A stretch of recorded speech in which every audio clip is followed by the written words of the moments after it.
Assalamualaikum warahmatullahi wabarakatuh. Saya Nindita Florisa Amari Susanto, SSI MSc, merupakan salah satu dosen Diploma 3 Farmasi Sekolah Vokasi Universitas 11 Maret.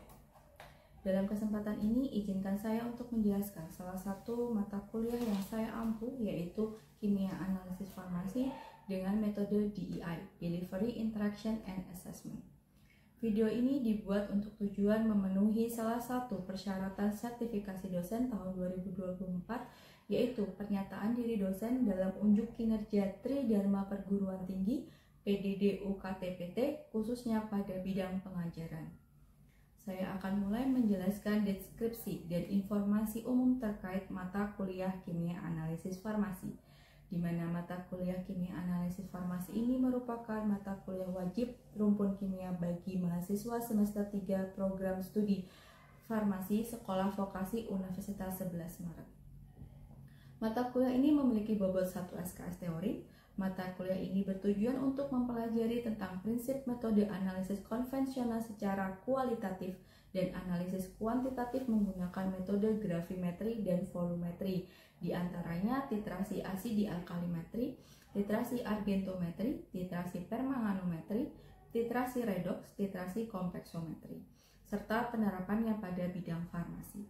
CPL yang dibebankan pada mata kuliah ini adalah menunjukkan sikap bertanggung jawab atas pekerjaan di bidang keahliannya secara mandiri, menguasai prinsip kimia, fisika, dan biokimia, mampu menunjukkan kinerja bermutu dan terukur. Materi yang diajarkan diantaranya dasar-dasar kimia analisis, kesalahan dan pengolahan data analisis, analisis kualitatif senyawa anorganik, metode gravimetri, metode volumetri, titrasi asidi alkalimetri, titrasi argentometri, titrasi permanganometri, titrasi iodometri, titrasi kompleksometri, dan analisis kualitatif senyawa organik. Adapun basis penilaian pada mata kuliah ini adalah aktivitas partisipatif, case method sebesar 50%, tugas sebesar 10%, UTS sebesar 20%, dan UAS sebesar 20%. Metode pembelajaran yang dipakai pada mata kuliah ini adalah ceramah dan diskusi, dimaksudkan agar mahasiswa mampu memahami materi dengan baik. Selain itu, metode pembelajaran yang dipakai adalah case method, di mana mahasiswa nanti dibagi menjadi beberapa kelompok yang terdiri dari 5 anggota, di mana setiap kelompoknya akan diberikan suatu case untuk dicari penyelesaiannya, kemudian mempresentasikan hasilnya dalam bentuk unjuk kerja dan penilaian partisipasi. Adapun rubrik penilaian untuk unjuk kerja diantaranya penguasaan materi, ketepatan menyelesaikan masalah, kemampuan komunikasi, kemampuan menghadapi pertanyaan, dan kelengkapan peraga atau presentasi. Sedangkan untuk penilaian tugas terkait dengan pembuatan makalah, aspek penilaiannya adalah sistematika dan EYD, isi materi, referensinya, dan orisinalitas. Berikut adalah cuplikan perkuliahan dari mata kuliah Kimia Analisis Farmasi yang dilakukan secara tatap muka dengan materi gravimetri. Selamat menyaksikan. Assalamualaikum warahmatullahi wabarakatuh. Waalaikumsalam warahmatullahi wabarakatuh. Oke, selamat siang semuanya. Hari ini kita masuk di kuliah Kimia Analisis Farmasi lagi. Minggu lalu kita sudah belajar tentang analisis kualitatif kation dan anion. Ada yang masih ingat nggak? Analisis kation itu dibagi jadi berapa golongan? Kan Mbak Tati? Ada 5 golongan. Oke, betul. Skip. Kemudian ada yang masih ingat lagi nggak? Golongan 1 itu disebut juga golongan apa ya? Oke Mbak Ina ya? Golongan asam. Oke, betul, sip. Masih ingat semuanya ya. Kemudian ada terakhir lagi. Siapa yang masih ingat ya? Golongan 5 disebut juga golongan sisa. Kenapa ya? Oke Mbak Grace? Karena tidak ada reaksi. Tidak ada reaksi. Oke, sip, betul. Oke, tepuk tangan.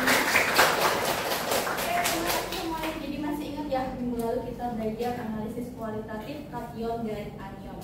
Hari ini kita akan belajar terkait dengan gravimetri, di mana pada mata kuliah ini kita diharapkan adalah mampu menguasai prinsip dasar dan teori dalam analisis kuantitatif menggunakan gravimetri.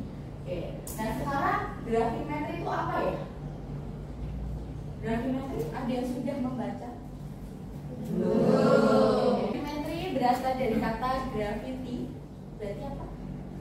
Gravitasi, jadi gaya ke bawah. Yang artinya di sini adalah analitnya nanti akan ditarik ke bawah dalam bentuk pengendapan.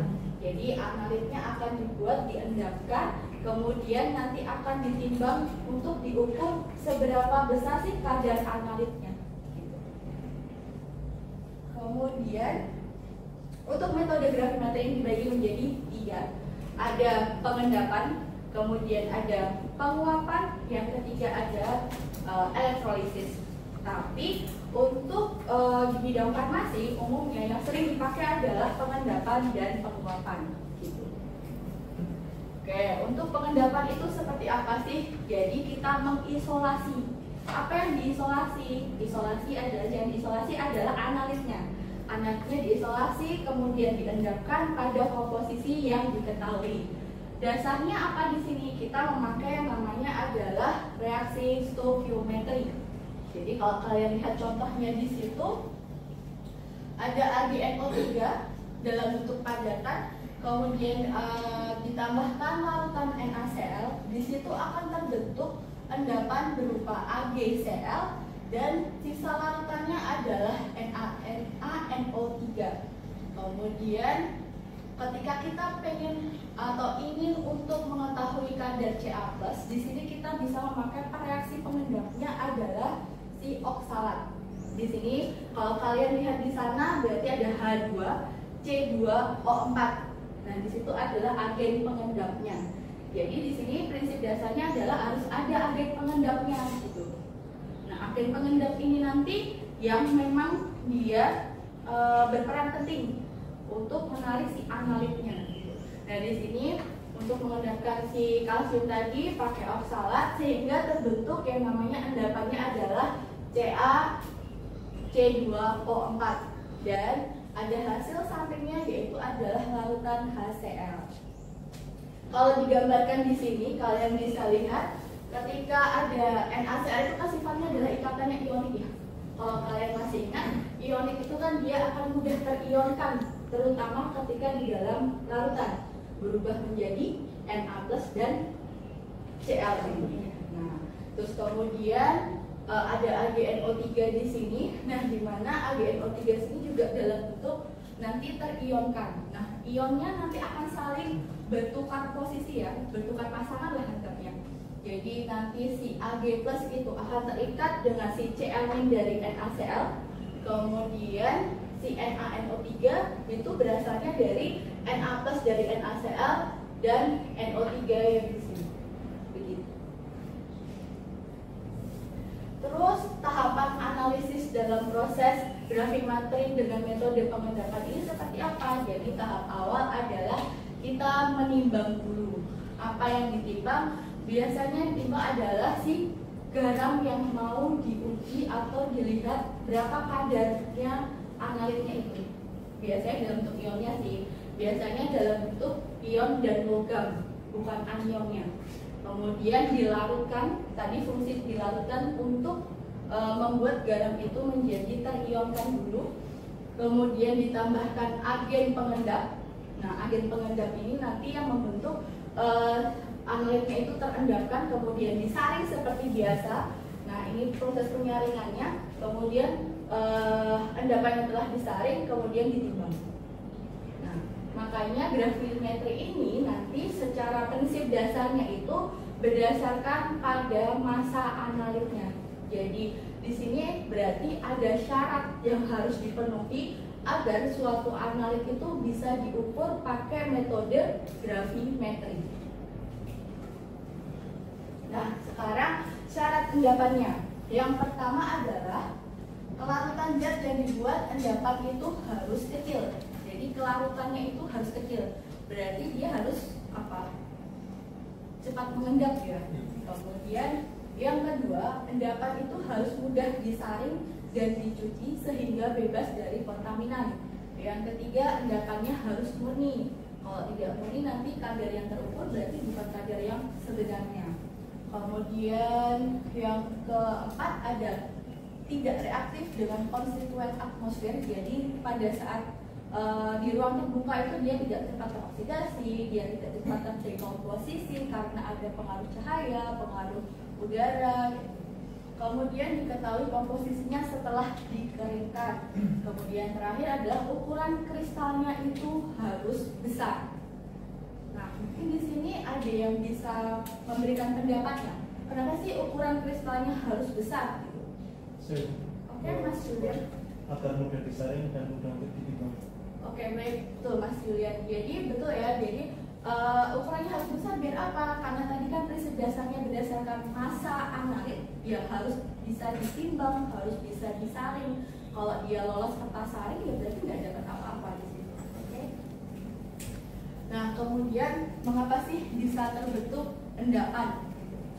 Yang pertama adalah kondisi larutannya itu harus lewat jenuh, tidak boleh hanya jenuh. Jadi di sini nanti agen pengendap itu harus ditambahkan berlebih. Jadi misalnya dalam stoikiometri tadi reaksi kan satu, koefisien di depannya angkanya nggak ada ya, berarti satu. Nah tapi di situ reagen pengendapnya harus diberikan lebih dari satu, anggapannya seperti itu, biar terjadi reaksi yang lewat jenuh. Ketika lewat jenuh, di sini dia akan membentuk namanya nukleus endapan. Nah, ketika sudah terbentuk nukleus, nah di sini akan terjadi pengionan. Nah, nanti ion-ion yang berlawanan akan saling menempel di permukaannya. Kalau kalian lihat kan, ini lingkarannya, terus nanti nempel dengan ini positif dan dengan ini negatif. Jadi kan dia berlawanan. Ini di sini adalah contoh bentuk senyawa yang diendapkan dan ditimbang. Nah, misal kita pengen menetapkan ion itu adalah Fe3+. Nah, di sini Fe3+. Kemudian reaksi pengendapnya adalah NH4OH. Nah, berarti senyawa yang diendapkan bentuknya adalah Fe3+ itu kan pasti akan menarget yang muatannya apa? Negatif ya. Nah, negatif dari si NH4OH itu adalah OH min. Makanya di sini jadinya adalah FeOH3 ini menunjukkan penyetaraan muatan. Ya. Oke. Kemudian senyawa yang ditimbang apa bentuknya? Senyawa yang ditimbang adalah Fe2O3. Nah, di sini berarti faktor kimia atau gravimetrinya itu adalah di dalam sini ada berapa Fe? Jumlahnya 2. Berarti di sini 2 kali Fe per berarti senyawa yang ditimbang gitu. Sama dengan yang di penetapan Ba12, berarti di sini yang harus kalian perhatikan adalah lihat reaksinya beda-beda ya. Okay. Jadi Fe ada NH4OH, sedangkan Ba ada H2SO4. Dia nanti senyawa yang diendapkan dalam bentuk BaSO4. Kemudian yang ditimbang masih sama dalam bentuk BaSO4. Kemudian faktor kimia atau gravimetrinya adalah yang di atas itu adalah ion yang ditetapkannya, yang di pernya atau di bagian bawahnya ini adalah senyawa yang ditimbang. Itu seterusnya sama.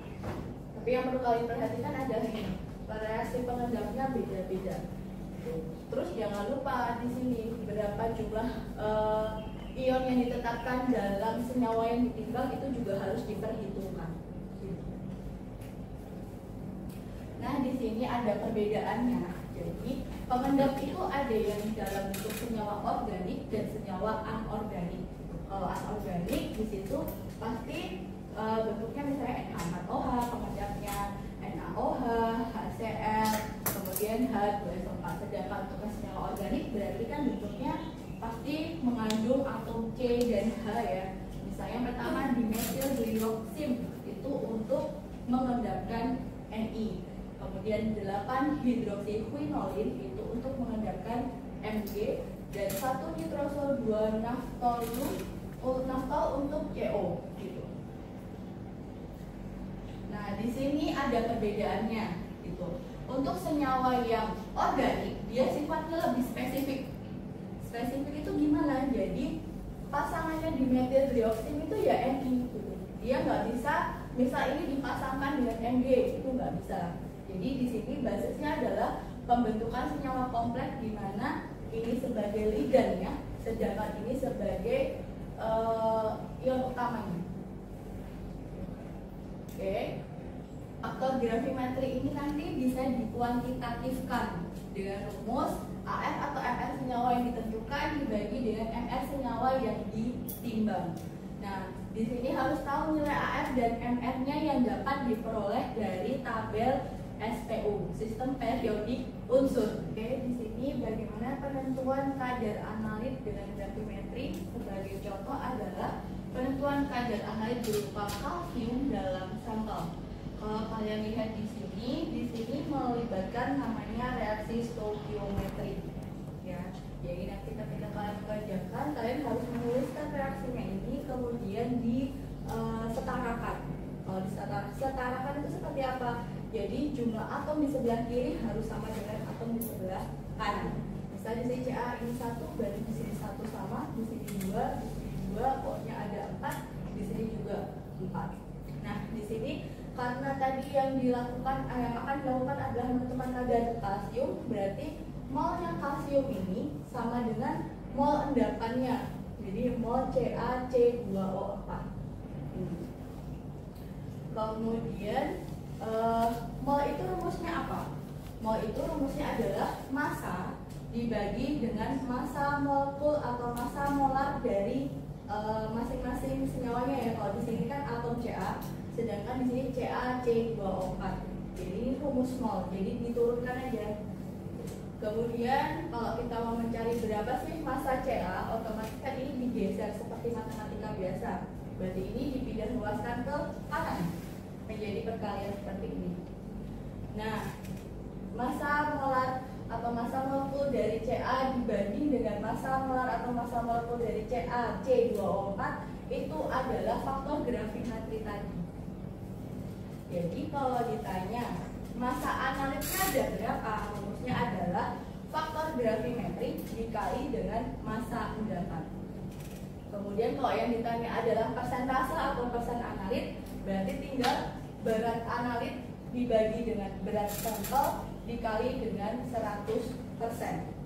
Nah, sebagai contoh di sini ada sampel seberat 0,2412 gram yang diketahui mengandung kalsium dilarutkan dalam gelas kimia. Ke dalam larutan ini ditambahkan ion oksalat sehingga seluruh kalsium mengendapkan sebagai kalsium oksalat sebesar 0,1233 gram. Yang ditanya adalah tentukan persen massa kalsium dalam sampel tersebut. Kita menentukan kalsium dalam bentuk Ca12. Berarti tadi langkah pertamanya adalah kita buat reaksinya dulu. Oksalat tadi apa rumusnya? Atau bisa jadi C2O4 aja ya. Kemudian ini jadi CaC2O4 dalam bentuk endapannya. Ini adalah endapan yang pertama. Nah, di sini kalau dilihat dia sudah setara karena jumlahnya atom di kiri dan kanan sama. Berarti di sini kita pertama adalah menghitung faktor gravimetrinya tadi. Apa rumusnya? Berarti di sini. Oke, AF dari Ca12 yang ditanya dibagi sama hasil endapannya MF CaC2O4. Ini AFCA itu adalah 40,08 sih biasanya. Terus kemudian MR dari CaC24 adalah 128,1. Jadi ini nanti ketemu faktor gravimetrinya sekian. Bisa dibantu menghitung faktor gravimetrinya berarti berapa? Bisa buka HP salah satu mungkin Mbak bisa dibantu.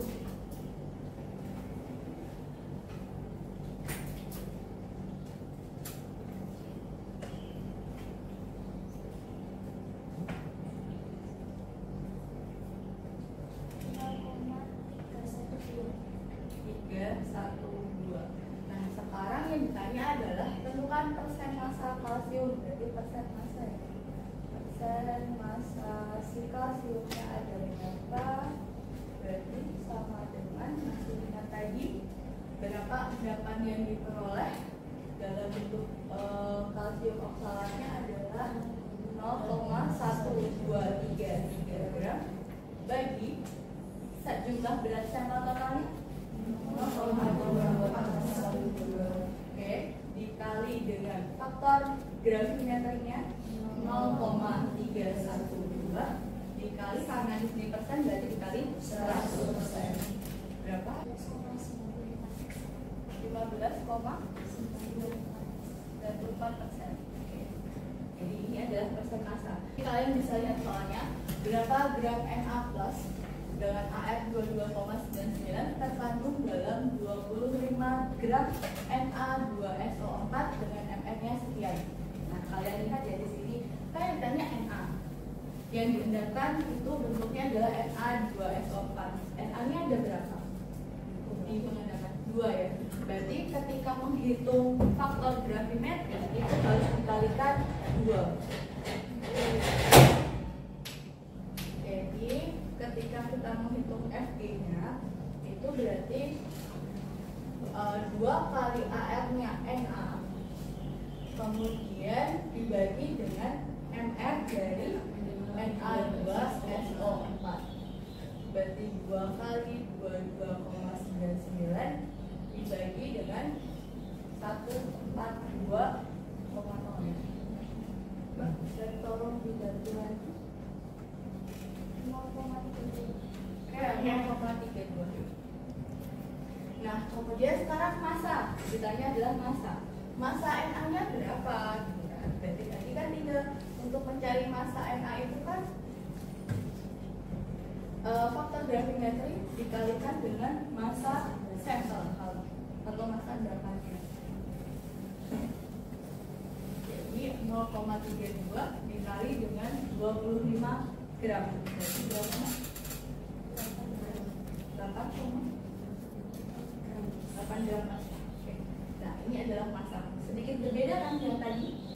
Coba kalian tulis di buku kalian masing-masing. Coba dicoret-coret terlebih dahulu. Jika suatu sampel senyawa ion sebesar 0,5662 gram yang mengandung ion klorida dilarutkan dalam air dan ditambahkan AgNO3 berlebih, bila berat endapan dari Cl yang terbentuk ada 1,0882, hitung persen berat Cl dalam sampel.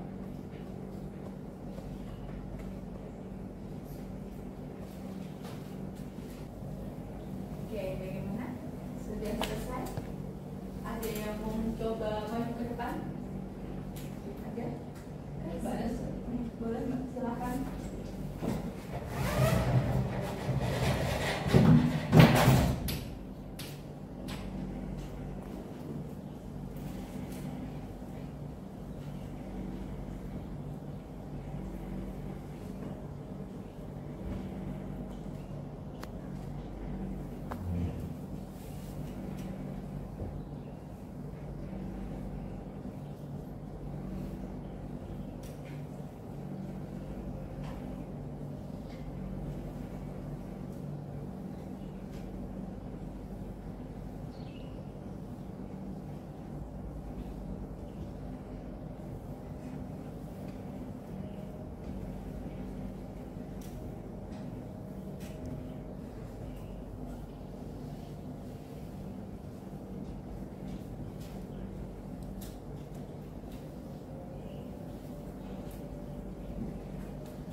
ada AgNO3, kemudian ditambahkan suatu ion klorida, dia akan terbentuk endapan dalam bentuk AgCl. Ya, kemudian terbentuk di sini masih dalam bentuk liquid atau larutannya. Kemudian berapa persen CCl-nya di sini menghitung dulu nilai faktor gravimetri AFCl dibagi dengan MnAgCl, betul sini ini nilainya. Oh ya, langsung dimasukkan terus di bawah ya. Kemudian berarti masa analitnya 1, ya Mbak, angkanya ya 1,0882 gram, kemudian dikali dengan faktor gravimetri dibagi dengan jumlah sampelnya. Kemudian karena ditanyanya persen, makanya di sini diubah dikalikan dengan 100%. Oke, jawabannya. Kemudian metode yang kedua tadi setelah pengendapan adalah penguapan. Bedanya adalah di sini analitnya itu dilakukan dekomposisi secara termal. Jadi dilakukan dengan pemanasan baik secara termal maupun ada tambahan, pasti berpengaruh dari reaksi kimianya juga ya. Kemudian terjadi perubahan massa sampel yang ditentukan atau hasil dekomposisinya ditangkap dan ditimbang. Bedanya tadi kan dipindahkan. Nah ini penguapan itu terjadi proses dekomposisi dari senyawa analitnya. Kemudian pada metode ini kita harus tahu persis produk reaksi dekomposisinya nanti jadi apa. Sama dengan endapan tadi kita sudah harus bisa memprediksikan endapannya bentuknya apa. Kemudian salah satu cara menentukan produk hasil dekomposisi adalah dengan cara termogravimetri, yaitu memonitor massa sampel sebagai fungsi temperatur. Kemudian kurva yang menunjukkan hubungan antara massa dan temperatur disebut dengan termogram. Ini materi sampai di sini dulu. Ada yang mau ditanyakan? Kan Mbak Iva, ada yang tanyakan apa? Apa aplikasi dalam dunia farmasi? Apa aplikasi gravimetri ini dalam dunia farmasi? Oke, baik, terima kasih. Pertanyaannya coba saya jawab di sini. Jadi metode gravimetri walaupun dia metode yang konvensional gitu, dia punya aplikasi di bidang farmasi juga. Misalnya paling sering kalian lakukan misalnya kalian membuat simplisia krim, kalian menguji kadar airnya, ya karena nah menguji kadar air dari simplisia itu adalah salah satu aplikasi dari gravimetri. Jadi metode yang dipakai sama gravimetri, dia menimbang kan. Jadi kan tadi sudah disampaikan di awal bahwa gravimetri itu kan prinsip dasarnya adalah menimbang atau mengambil massa dari analitnya. Ada titik dari Mbak Sima? Berarti penimbangan dalam menggunakan simplisia itu termasuk dengan gravimetri. Ya, tapi yang terkait dengan pengujian kadar airnya ya Mbak. Jadi pengujian kadar air dari simplisia kemarin itu merupakan salah satu aplikasi di gravimetri. Berarti hari ini kita sudah belajar gravimetri, mungkin saya ulas sedikit. Ada yang masih ingat nggak tadi prinsip dasar dari gravimetri itu apa? Oke Mbak Ani. Berdasarkan model massa analitik. Oke baik, kita berdasarkan massa analitnya gitu. Oke, jadi untuk tugas kalian di rumah, silahkan mencari lagi aplikasi gravimetri di bidang farmasi. Nah otomatis kalian harus mencari jurnal ya. Nah carilah jurnal yang terpilih paling tidak adalah 5 tahun terakhir, baik itu di bidang analisis ataupun di bidang bahan alam. Ya Bu.